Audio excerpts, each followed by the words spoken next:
Voilà, gloire au Seigneur. Amen. Ma שלומכם? הכל בסדר? Tout va bien? Comment allez-vous? Que Dieu soit loué. Voilà, on va ouvrir ensemble la parole de Dieu et nous allons faire une lecture dans le livre d'Esther. Livre d'Esther au chapitre 5 et au verset 1er. Esther chapitre 5, verset 1er, la parole de Dieu nous dit ceci. Le troisième jour, Esther mit ses vêtements royaux et se présenta dans la cour intérieure de la maison du roi, devant la maison du roi. Le roi était assis sur son trône royal, dans la maison royale, en face de l'entrée de la maison. Lorsque le roi vit la reine Esther debout dans la cour, elle trouva grâce à ses yeux. Et le roi tendit à Esther le sceptre d'or qu'il tenait à la main. Esther s'approcha et toucha le bout du sceptre. Le roi lui dit: « Qu'as-tu, reine Esther, et que demandes-tu? Quand ce serait la moitié du royaume, elle te serait donnée. » Esther répondit, si le roi le trouve bon, que le roi vienne aujourd'hui avec Aman au festin que je lui ai préparé. Et le roi dit: « Allez tout de suite chercher Aman, comme le désire Esther. » Le roi se rendit avec Aman au festin qu'avait préparé Esther, et pendant qu'on buvait le vin, le roi dit à Esther: « Quelle est ta demande? Elle te sera accordée. Que désires-tu?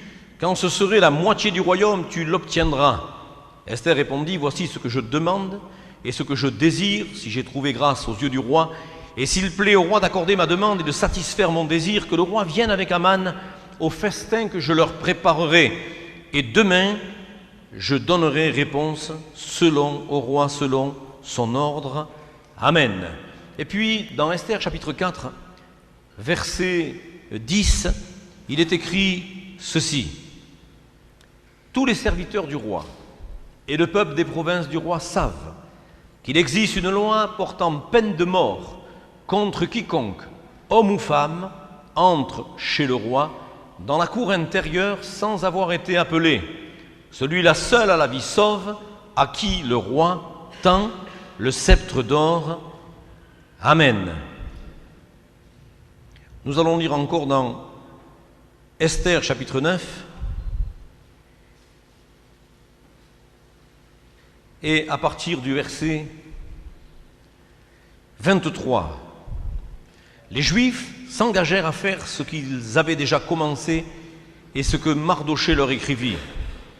Car Aman, fils d'Amadatha l'Agagite, ennemi de tous les Juifs, avait formé le projet de les faire périr.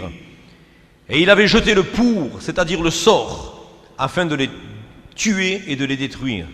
Mais Esther s'étant présentée devant le roi ordonna par écrit de faire retomber sur la tête d'Aman le méchant projet qu'il avait formé contre les Juifs et de le pendre au bois, lui et ses fils. C'est pourquoi on appela ces jours Pourim, du nom de Pour, d'après tout le contenu de cette lettre, d'après ce qu'ils avaient eux-mêmes vu et ce qui leur était arrivé. Les Juifs prirent pour eux, pour leur postérité et pour tous ceux qui s'attacheraient à eux, la résolution et l'engagement irrévocable de célébrer chaque année ces 2 jours selon le mode prescrit et au temps fixé. Que le nom du Seigneur soit béni. Amen. Gloire à Dieu. Nous sommes là dans un contexte un peu particulier, mes frères et sœurs, le contexte d'une menace incroyable qui est adressée au peuple de Dieu. Le peuple d'Israël est menacé d'extermination. Et comme je l'ai dit au préalable dans une des soirées ici, nous sommes nous aussi le peuple de Dieu et nous sommes sous la menace. Nous sommes sous la menace de l'ennemi de nos âmes. Ici, le peuple d'Israël est sous la menace d'Aman l'Agagite, qui avait pour ancêtre, qui était son ancêtre? Amalek, n'est-ce pas? Donc les choses ne changent pas, les stratégies de l'ennemi ne changent pas, nous devons être sur nos gardes, parce que les stratégies de l'ennemi de nos âmes ne changent pas. Elles sont toujours les mêmes. Et si le peuple d'Israël est sous la menace de Aman l'Agagite, nous le savons, nous aussi, que nous sommes sous la menace de la puissance de l'enfer, mais rien ne pourra contre chacun et chacune d'entre nous, parce que nous sommes couverts par le sang de Jésus. Amen. Voilà que le sort a été jeté contre les enfants d'Israël. Le pour, qui est un mot, semble-t-il, dont l'origine remonte à la langue perse. À en croire le livre d'Esther, le pour signifie le sort. Au pluriel, pourim, les sorts. On comprend pourquoi c'est conjugué au pluriel, parce que nous sommes tous, les uns les autres, sous la menace. Nous sommes tous sous la menace de la puissance de l'ennemi, mais nous savons que rien ni personne ne pourra faire quoi que ce soit contre chacun d'entre nous. Regardez le sort, ici le pour, les sorts, pourim, ici en hébreu, et vous avez bien sûr un mot de la même racine. Vous avez le P et le resh pour le pour, et là vous avez le P, le resh et le resh pour le verbe l'ephorer. Léafrit bepirurim, réduire en miettes. J'aimerais vous dire que la volonté de l'ennemi, c'est de nous réduire en miettes. Il veut notre destruction, il veut notre perdition, il veut notre mort. Notre chemin est encore long, certainement. Nous nous rappelons que les Thessaloniciens pensaient le retour imminent de la personne du Seigneur. Et puis le temps a passé, et les Thessaloniciens ont passé aussi. Nous sommes au XXIe siècle. Le Seigneur n'est pas encore revenu, mais nous sommes dans les derniers temps. Nous savons que nous sommes dans les dernières lignes droites. Certains peut-être n'ont pas validé les suppositions que j'ai apportées concernant les prophéties de la fin des temps. Je l'avoue et je le concède ce soir que quand on parle d'eschatologie, on ne peut pas être catégorique. Il y a toujours plusieurs possibilités. Quand on lit le livre de l'Apocalypse et les livres eschatologiques, on sait qu'il y aurait peut-être plusieurs phénomènes, mais il y a une chose qui est certaine, c'est que nous sommes malgré tout, avec tout ce que nous voyons, après aussi la restauration de l'État d'Israël, conformément aux prophéties de la parole de Dieu, dans la dernière ligne droite. Et dans cette dernière ligne droite, nous savons que nous avons un combat à mener. Vous savez, Dieu va susciter une femme extraordinaire. Et nos femmes dans la maison de Dieu sont d'une grande efficacité. On voit une mobilisation particulière de la gente féminine aussi dans les réunions de prière. Et si vous faites un peu le sondage de la présence des enfants de Dieu dans la réunion de prière, vous allez constater que la gente féminine va vous battre, mes frères, à plate couture. Elles sont mobilisées dans la prière, dans l'intercession. Elles ont un rôle déterminant dans la maison de Dieu. Et dans cette histoire-là, Dieu va susciter un homme, Mardoché, et une femme, Esther. Gloire à Dieu pour ces femmes qui ont été entre les mains de Dieu des instruments de bénédiction. Esther, qui signifie l'étoile, mais Esther qui vient du verbe léastir, caché. C'était une femme qui était comme protégée, cachée par Dieu lui-même. La Bible dit dans Colossiens chapitre 3, verset 3, « Car vous êtes morts et votre vie est cachée avec Christ en Dieu. » Amen. Et ça, c'est important de savoir que nous sommes cachés à l'abri des ailes de notre Seigneur, parce que le sort a été jeté, bien sûr, par l'ennemi de nos âmes, et son plus profond désir, c'est de nous détruire. Vous savez, en hébreu, la racine péresh, pour, est proche de la racine péresh, resh, les forêts, réduire en miettes, émietter, dont le sens est aussi de diviser, briser et réduire en miettes. Vous savez, le diable vient au milieu de nous pour essayer de nous diviser, pour essayer de briser notre communion fraternelle. Vous savez, des fois, il n'a pas grand-chose à faire. Hein. Il suffit qu'il vienne susciter à l'oreille d'un d'entre nous, voilà, des paroles négatives contre un frère, contre une sœur. Et là, ça peut déclencher une guerre terrible dans la maison de Dieu. Et là, on peut voir la maison de Dieu être fragilisée par des hommes et des femmes qui sont en guerre entre eux. Vous savez, l'amertume, la haine, le ressentiment. Et bien souvent, le diable n'a pas besoin de beaucoup travailler pour nous diviser. Il vient mettre des pensées, des mauvaises pensées, comme je le disais hier soir, il vient mettre des mauvaises pensées en nous. Et là, ça suffit pour déclencher une division au milieu du peuple de Dieu. Mais nous ne sommes pas de ceux qui allons nous laisser facilement influencer par l'ennemi de nos âmes. Nous savons que sa volonté au diable, c'est de venir voler, égorger et détruire. Ça veut dire que quand quelqu'un est égorgé, souvent, il est égorgé par une personne qui vient par derrière.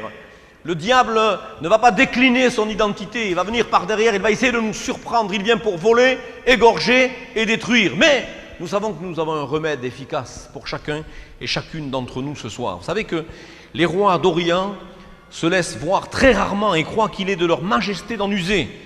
Ainsi, pour maintenir les peuples dans un respect plus profond, leur cabinet était inaccessible, comme le lieu très saint d'une divinité. Et dans ce cas-là, nous réalisons qu'Esther va prendre le risque d'entrer dans la cour du roi sans, au préalable, avoir été invitée. Le texte nous dit que tous les serviteurs du roi et le peuple des provinces savent qu'il existe une loi portant peine de mort contre quiconque, homme ou femme, entre chez le roi dans la cour intérieure sans avoir été appelé, celui-là seul a la vie sauve à qui le roi tend le sceptre d'or.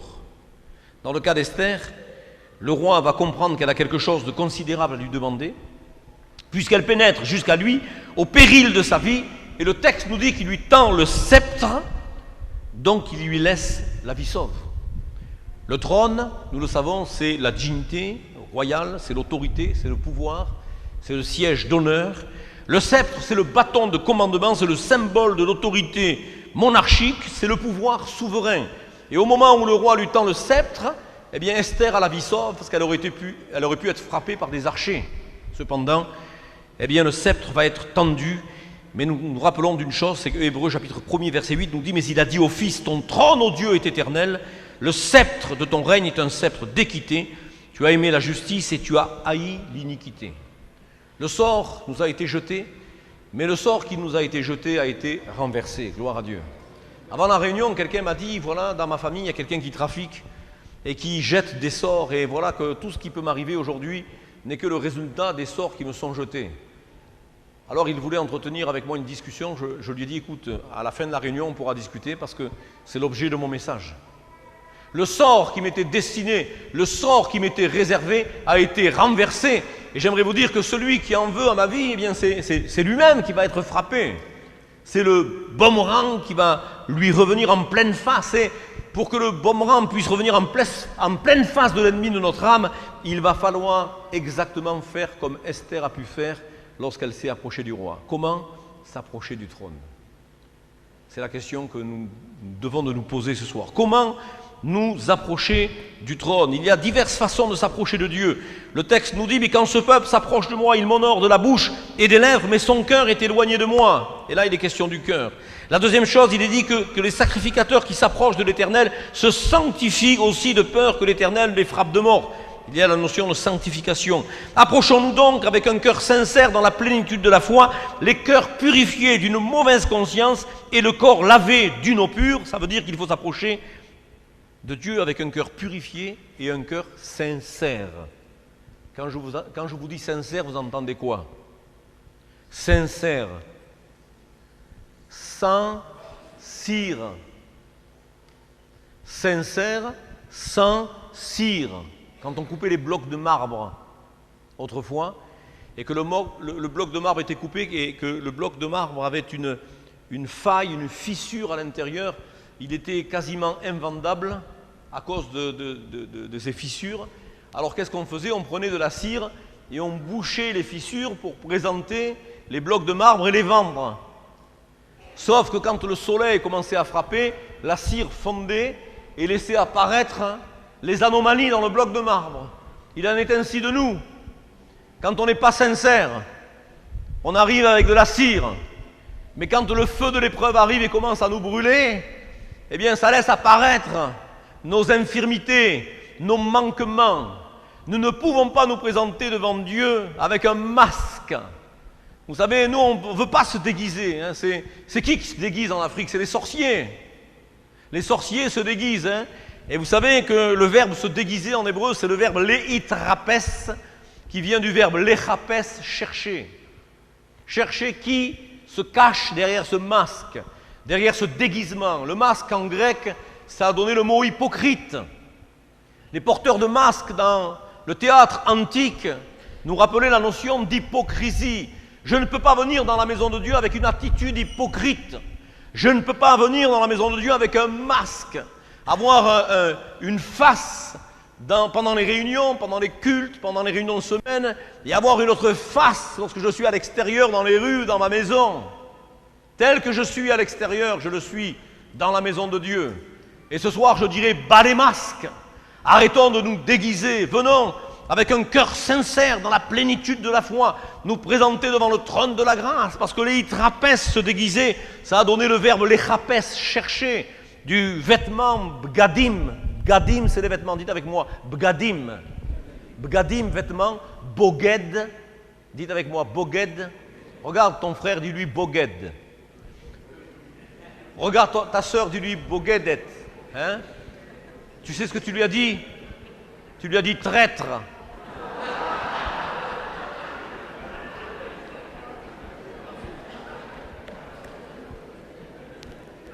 Bgida, trahison. Celui qui vient et qui se déguise, c'est le diable. La Bible dit que le diable se déguise en ange de lumière. Vous avez bien entendu? La Bible dit que le diable se déguise en ange de lumière. Les hitrapès se déguisaient, les chapès chercher.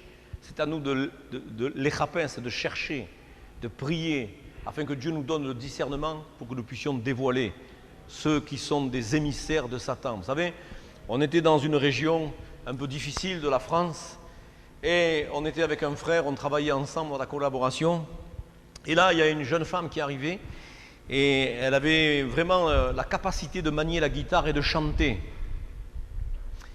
Et elle est venue avec son enfant, elle était seule, fille-mère, elle s'est attachée à la communauté, et comme nous on était une petite communauté un peu pauvre en musiciens, quand elle a débarqué avec sa guitare, elle maniait bien la guitare, etc., le pasteur a dit « Oh, c'est formidable, voilà, c'est Dieu qui nous l'envoie. » Sauf que ma femme m'a dit « Attention, lui dit que c'est Dieu qui nous l'envoie, moi je dis que c'est un instrument entre les mains du diable. » Alors j'ai dit à ma femme « Peut-être que tu vas un peu fort là. » Alors pour les premiers jours, on l'a hébergé, nous l'avons hébergé un temps chez nous avec mon épouse, elle a été hébergée chez l'autre pasteur un autre temps, et un matin, on s'est retrouvé avec le pasteur dans mon bureau et on a pris un temps pour la prière.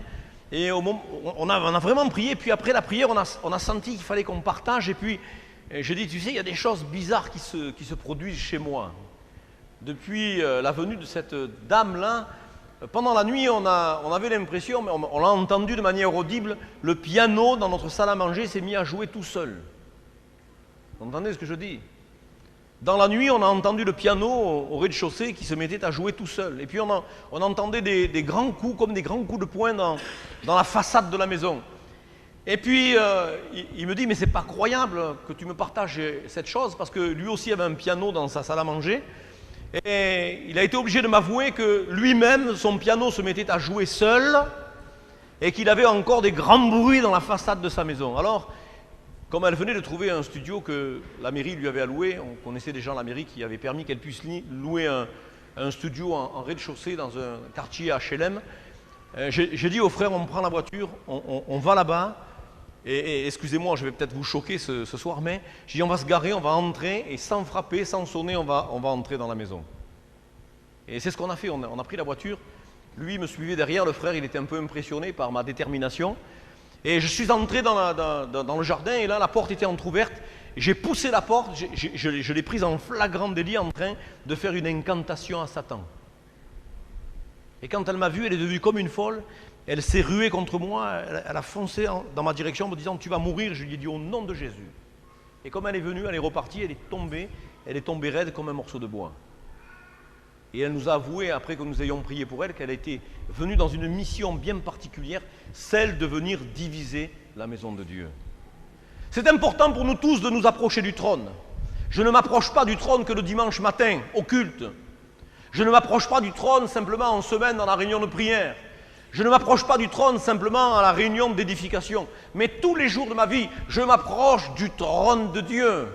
J'ai besoin d'être en contact avec celui qui a répandu en moi la puissance de son esprit et qui me donne la force et la détermination de persévérer jusqu'au bout. Je répète et j'insiste lourdement, nous pouvons être infiltrés par la puissance de l'enfer, certes, mais elle ne pourra rien au milieu de nous.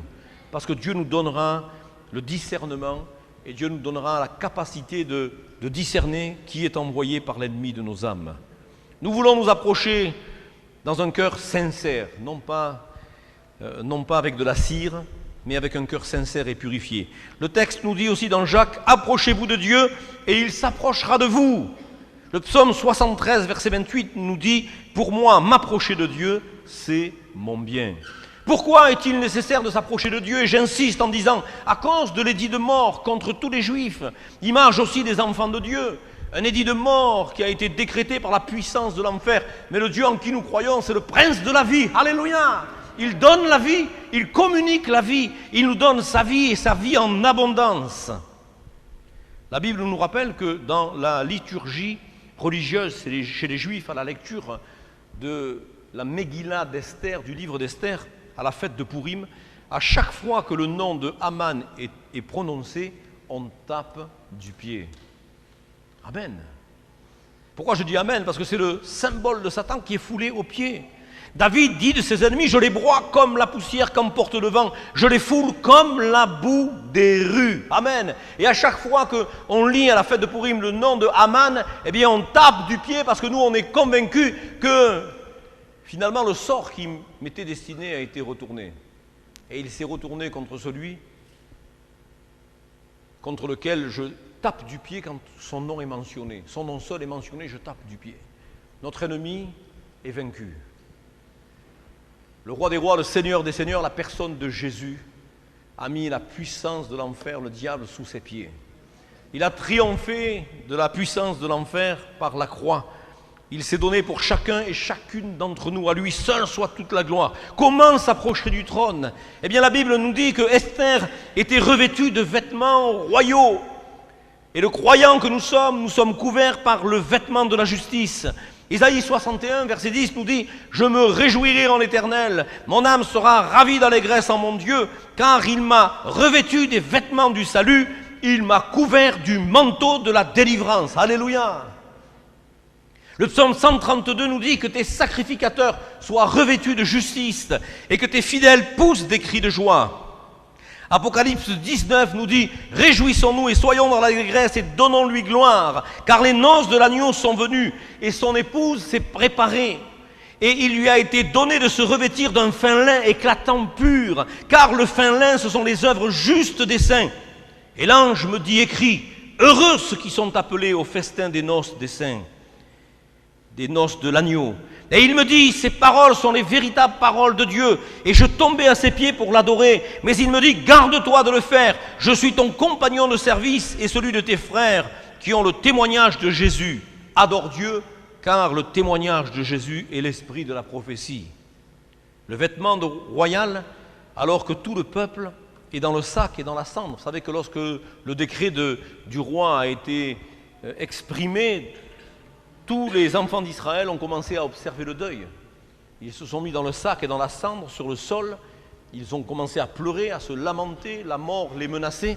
Et alors que la mort les menaçait, voilà qu'une femme de ce même peuple, Esther, eh bien, elle va mettre un vêtement royal. Alléluia! J'aimerais vous dire que malgré les circonstances, malgré peut-être les épreuves que nous traversons, la force même du peuple africain, c'est même dans un enterrement, de louer le Seigneur, de danser, de chanter, de taper des mains, ça nous dépasse. Vous savez?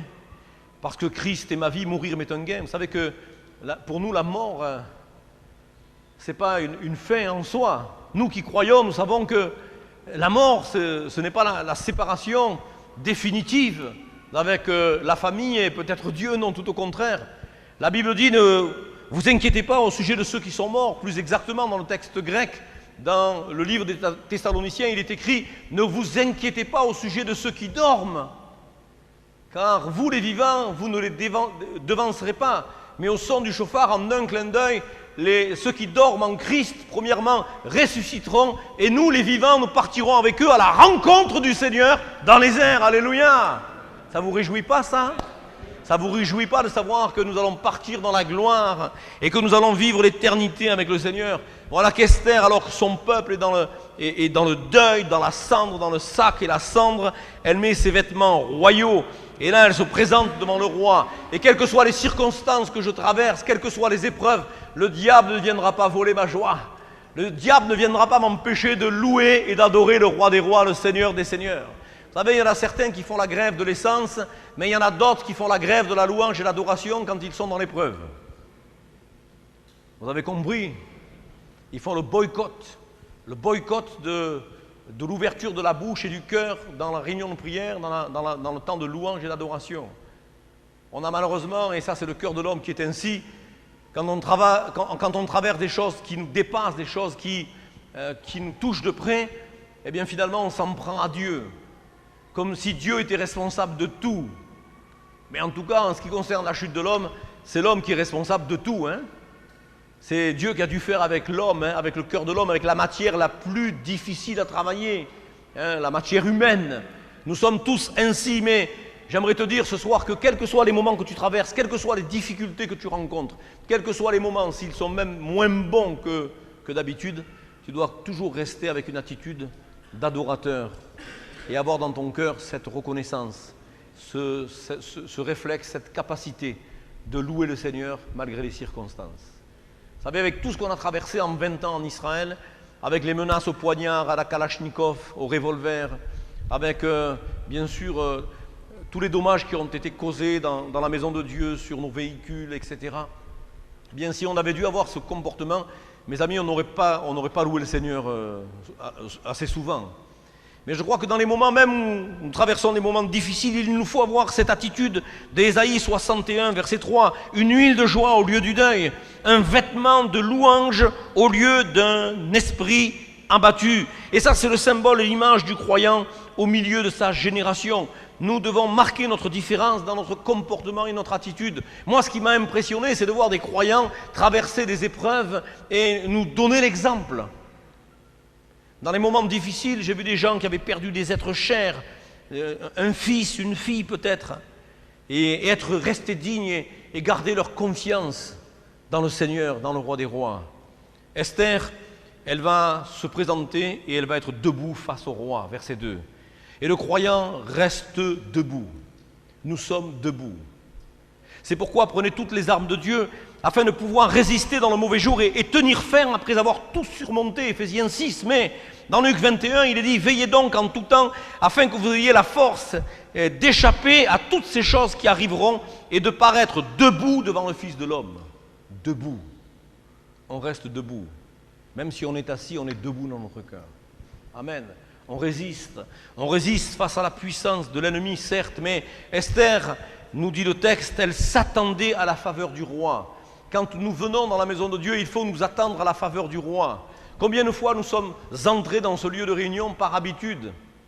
On est venu par habitude, c'est la réunion de prière, on va nous communiquer une petite exhortation de quelques minutes, ensuite on va prier, voilà, on vient par habitude, on prie, c'est comme si on devait rendre à Dieu ce qu'il nous a donné, alors pour lui restituer un peu de ce qu'il nous a donné, on va le prier, on va faire un peu comme les autres, et on ne vient pas dans la maison de Dieu en se disant, mais ce soir, qu'est-ce qui va se passer? Et si ce soir il se passait quelque chose, hein? Un soir, on est arrivé à la réunion d'évangélisation à l'époque, et c'était avec un service de baptême, et on s'est dit avec le frère, et si cet après-midi il se passait quelque chose? Et mes amis, on s'est dit la chose avant d'entrer dans la maison de Dieu, on s'est dit, et si ce soir il se passait quelque chose?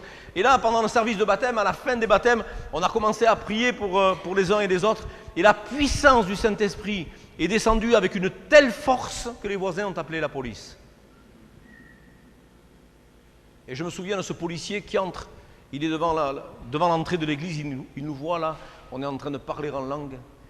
Il y a des frères qui sont enlacés l'un avec l'autre. Il y en avait un, ça faisait 40 ans qu'il connaissait le Seigneur, il n'avait jamais été baptisé du Saint-Esprit. Ce soir-là, il a explosé. Je vous dis que ça faisait 40 ans qu'il attendait, mais le jour où il a reçu cher. Hein. C'était même extravagant. Et le policier, il les regardait comme ça. Et je me souviens de la tête de ce policier, quand il nous a vus, il nous a pris pour des dégénérés, des fous. Hein. Et quelques mois après, c'est sa fille aînée à lui qui s'est convertie dans l'église. Et qui a été baptisée du Saint-Esprit, et son gendre est un ancien leader dans la maison de Dieu qui prêche et qui fait chanter. Les voies du Seigneur sont impénétrables, mais en tout cas, il y a une chose qui est sûre. Quand on vient dans la maison de Dieu, il faut s'attendre à la faveur du roi. Je ne viens pas par habitude. Je me dis, voilà, je suis malade, et bien ce soir, je suis venu chercher ma guérison. Vous savez, il y a des hommes qui ont marqué leur ministère parce qu'ils ont exercé un ministère avec des prodiges et des miracles. Mais si les gens qui étaient venus à l'imposition des mains n'avaient pas cru, ils seraient repartis sans expérimenter aucun miracle. Parce que faut-il encore que ceux qui s'approchent, lorsque Dieu les appelle, puissent croire que Dieu va les guérir, puissent croire que Dieu va les délivrer, puissent croire que Dieu va les sauver. Et c'est ta foi qui est en action. Ta foi, elle est en action et c'est cette foi en action qui va produire et qui va permettre au bras de Dieu d'agir et de se manifester avec autorité. Alléluia. Vous savez que la foi, c'est quoi la foi? Comment on dit la foi en hébreu? La foi en hébreu. Emouna. Oui ou non? Et quand j'apporte une parole qui vous encourage là, qu'est-ce que vous dites? Amen. Vous savez ce que vous dites? C'est une parole de foi. Ça vient de ken, oui. Quand vous dites amen, vous dites oui. Vous dites en vérité. Amen, amen, c'est en vérité, en vérité. Amen, ça vient de léamin, croire. Ça vient aussi de émettre la vérité. Jésus est le chemin, la vérité et la vie. Notre foi a un objet, elle est basée sur la vérité. Et la vérité, c'est Jésus. Émettre, Aleph, Tav à la fin. Même au milieu, le Aleph et le Tav, l'alpha et l'oméga. Avec le même qui est le M au milieu, qui signifie le merkaz en hébreu, le centre. Le centre de la vérité, c'est Jésus. Jésus est au centre de la vérité. Et quand je dis Amen, ça veut dire que je crois. Ça veut dire que Jésus est la vérité, que la parole de Dieu est la vérité. Et si je crois que Jésus est au centre et que Jésus est la vérité, et si je crois ces choses, si je crois ce qui a été annoncé dans sa parole, alors lorsque je vais m'approcher, je vais le croire et je vais recevoir. Alléluia. Vous savez, ça a donné aussi le mot omanout, l'art, l'art. Le diable a volé ce qu'il y a de plus beau à Dieu. Vous savez, il y a des peintres, quand ils peignent, c'est démoniaque. Hein. Vous regardez la toile et vous avez des maux de tête. Là, vous êtes pris de barres au cerveau. Là. L'art a été utilisé pour ce qui est malheureusement profane. La musique a été utilisée pour que les gens se souillent. Mais l'art, c'est Dieu qui l'a inventé. Et le mot Amen, et le mot foi, le mot Emouna, c'est aussi Omanout, c'est l'art. Tout ce que nous avons de plus beau à donner, c'est pour Dieu. Jouer d'un instrument dans la réunion, c'est de l'art, c'est jouer pour Dieu. Chanter, c'est de l'art, c'est chanter pour Dieu. Amen. Et nous voulons que tout ce qui est bon puisse être redonné à notre Seigneur. Esther, elle s'attendait à la faveur du roi. Et le croyant que nous sommes par la foi s'attend à la faveur du roi, à sa grâce. Romains 5 nous dit, étant donc justifiés par la foi, nous avons la paix avec Dieu par notre Seigneur Jésus-Christ, à qui nous devons d'avoir eu par la foi accès à cette grâce. Psaume 89 nous dit, heureux le peuple qui connaît le son de la trompette. Il marche à la clarté de ta face. Ô Éternel, il se réjouit sans cesse de ton nom et il se glorifie de ta justice. Car tu es la gloire de sa puissance. C'est ta faveur qui relève notre force, car l'Éternel est notre bouclier, le Saint d'Israël est notre roi. Proverbe 8 nous dit, heureux l'homme qui m'écoute, qui veille chaque jour à mes portes et qui en garde les poteaux. Car celui qui me trouve a trouvé la vie et il obtient la faveur de l'Éternel. Mais celui qui pêche contre moi nuit à son âme, tous ceux qui me haïssent aiment la mort. Celui qui a trouvé Dieu a trouvé la vie et il obtient la faveur de l'Éternel. Je suis venu chercher ce soir la faveur de Dieu. Je ne suis pas venu entendre un orateur. Vous savez, les orateurs, ce n'est pas le plus important. On prêche, on a des ministères différents, on est dans la complémentarité des ministères et il y a une unité qui ne veut pas dire qu'on est là dans un ministère qui se ressemble, on est tous différents. On ne vient pas pour l'homme, mais on vient pour Dieu. On vient pour entendre la parole de Dieu. Moi, je connais un homme illettré qui a prêché et qui a amené Charles Spurgeon à la foi. Un simple cordonnier. Le pasteur étant retenu par la tempête n'a pu arriver dans l'église de Colchester et le gars qui s'occupait de Jack, qui s'occupait de la chapelle, eh bien s'est rappelé d'un verset qu'il ne maîtrisait pas de tête. Il ne savait ni lire ni écrire, il est monté sur l'estrade parce que le prédicateur n'arrivait pas. Il a cité le verset, il a prêché et dans l'auditoire il y avait Charles Spurgeon. Il s'est converti à travers le petit ministère d'un petit diacre qui ne savait même pas lire et écrire. Dieu est celui qui touche les cœurs. Dieu est capable de retourner ta situation, de renverser le sort qui t'était destiné, simplement parce que tu le crois, par la manifestation du Saint-Esprit. Qu'importe l'orateur, qu'importe celui qui va propager le message de l'Évangile. L'Évangile, c'est la puissance de Dieu, ce n'est pas la puissance d'un homme. Nous n'avons pas de fluide, nous n'avons pas de capacité surnaturelle en nous-mêmes en tant qu'être humain, mais la capacité surnaturelle, elle est en nous, en la personne de Jésus. C'est Jésus qui sauve, c'est Jésus qui guérit, c'est Jésus qui remplit du Saint-Esprit, c'est Jésus qui revient, c'est Jésus qui va nous amener avec lui dans la gloire, alléluia, et nos yeux sont tournés vers lui, il est le chef et le consommateur de ma foi, alléluia.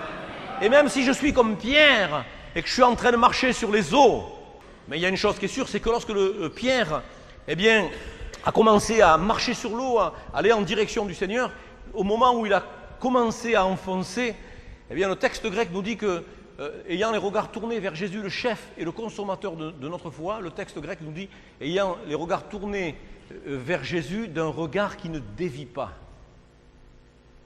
Et bien souvent, quand on s'enfonce un peu dans nos épreuves, c'est parce que notre regard dévie de l'objectif essentiel qui est la personne de Jésus. Nous ne voulons pas regarder à ce qui nous entoure, à peut-être ce qui peut nous perturber, nous arrêter, nous freiner, à des paroles que nous avons entendues qui pourraient nous distraire, etc. Mais nous voulons regarder à la personne de Jésus. C'est Jésus, lui, qui accomplit toutes choses en nous. À lui soit toute la gloire. Amen. Et puis, Esther, elle, attendait que le roi lui tende le sceptre royal. Amen.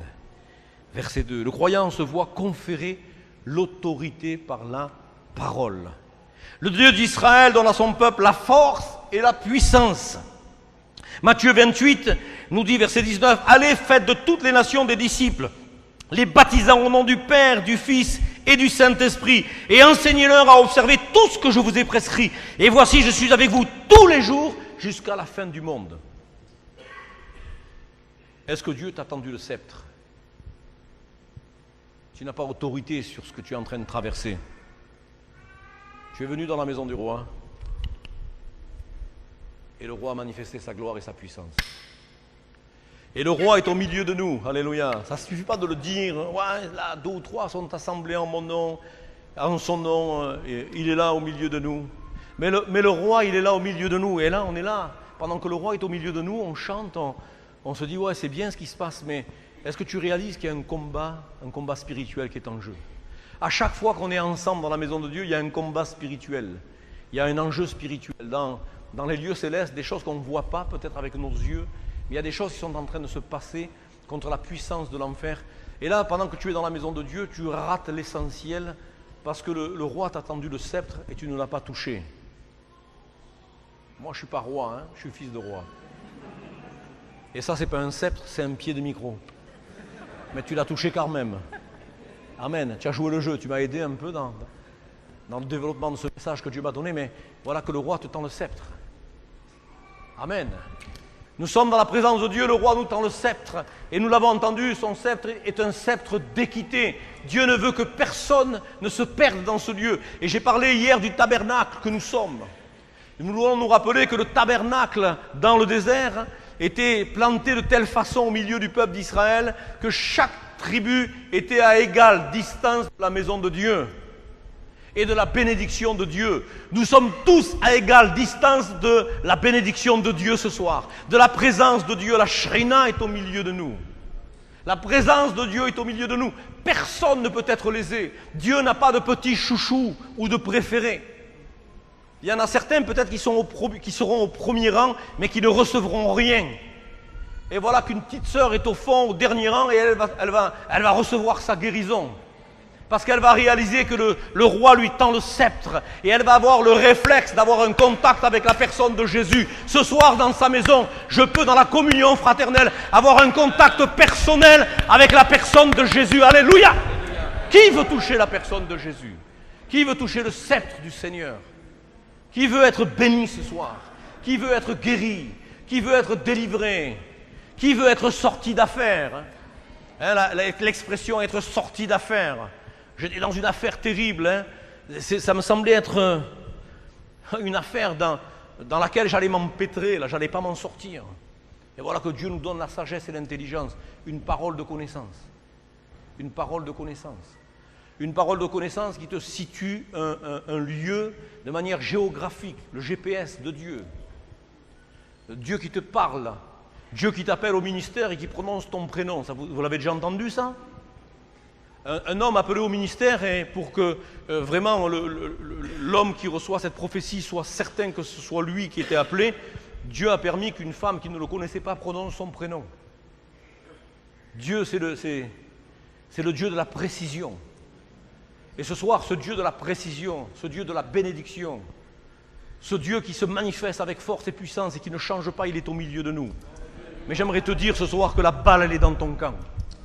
Le désir de Dieu, c'est que nous soyons tous les uns les autres bénis. C'est que nous ressortions de ce lieu en ayant reçu de la part de Dieu quelque chose de puissant, quelque chose de véritable. Vous êtes venus avec une préoccupation, une situation peut-être compliquée, mais j'aimerais vous dire que le seul qui est capable de vous en sortir, c'est la personne de Jésus. Les hommes vous ont abandonné, votre famille vous a abandonné, mais Dieu ne vous abandonnera jamais. Il nous l'a dit, voici je suis avec vous tous les jours, jusqu'à la fin. Et Esther, elle s'attendait à ce que le roi tende le sceptre royal. Le croyant que nous sommes se voit conférer l'autorité par la parole, l'autorité de la parole de Dieu. Dieu ne ment pas, sa parole ne ment pas. Elle s'accomplit encore aujourd'hui. Esther, elle désirait toucher le sceptre d'or du roi. Et le croyant que nous sommes peut être guéri, délivré en touchant la personne du Seigneur. Ils le prièrent de leur permettre seulement de toucher le bord de son vêtement. Et tous ceux qui le touchèrent furent guéris. Matthieu 14.